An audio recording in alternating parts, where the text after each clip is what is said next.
Pembicara ini cuma manusia. Manusia yang tidak pernah luput dari salah dan dosa.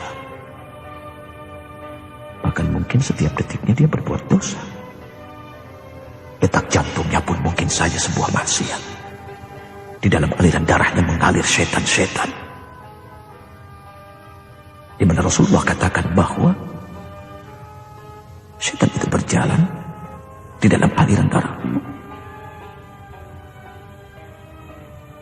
Allahu Akbar.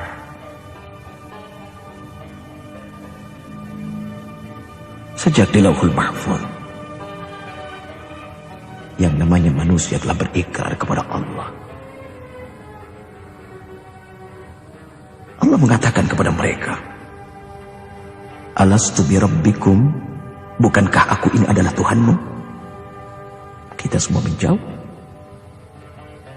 Manusia semua menjawab, Bala syahidna, iya, kami saksikan bahwa engkau adalah Tuhan kami, ya Allah. Dengan satu harapan, kelak tidak akan ada yang namanya pengingkaran.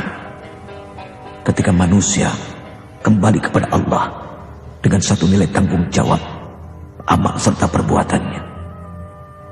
Kesepakatan awal ini harus disadari oleh setiap manusia dan mantapkan sejak seorang anak berada di rahim ibunya. Sejak di dalam kandungan, proses pendidikan telah dimulai. Karena berdasarkan penelitian modern, sejak bayi di dalam kandungan telah ada proses komunikasi dengan orang tua, terutama ibu. Oleh karena itu, seorang ibu sudah selayaknya memperhatikan kebutuhan sang janin dengan memberikan konsumsi lahir yang baik, yaitu makanan yang halal dan thayyibah, dan konsumsi batin yang baik pula dengan membiasakan membaca Al-Quran atau melakukan hal-hal yang positif. Saya punya cerita kecil. Ya, mudah-mudahan cerita ini bisa bermanfaat buat kita semua. Dulu, kok rasanya klise sekali ketika bicara dulu. Tapi ya memang itulah kenyataannya. Ketika saya kecil, hidup saya sama seperti anak-anak yang lainnya. Ada satu anugerah kelebihan yang Allah berikan.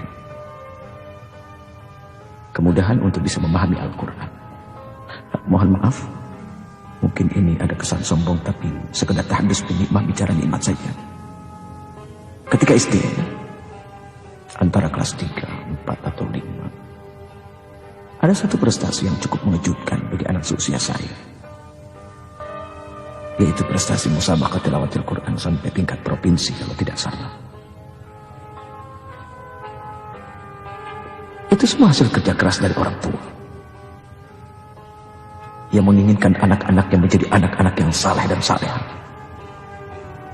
menjadi pondasi yang baik bagi agama dan bangsa. Dan itu adalah harapan yang wajar, karena memang sudah seharusnya seperti itu. Tapi seringkali gayung tidak bersambut. Ketika sang orang tua memiliki cita-cita seperti itu, seringkali anak malah tidak. Padahal kemampuan itu dimiliki. Ya alhasil, biasalah proses, namanya juga anak-anak. Ada kenakalan-kenakalan kecil yang suka dilakukan. Tapi itu tidak seberapa. Setelah lulus SD, akhirnya saya berangkat dengan kedua orang kakak. Kebetulan yang satu, beliau sudah kembali kepada Allah. Semoga Allah Subhanahu wa Ta'ala mengampuninya, melapangkan kuburnya, memberikan kenikmatan alam kubur sebab dari dakwah. Allah yarham Abdullah Rian bin Ismail Moda. Kami semua sama-sama di pesantren,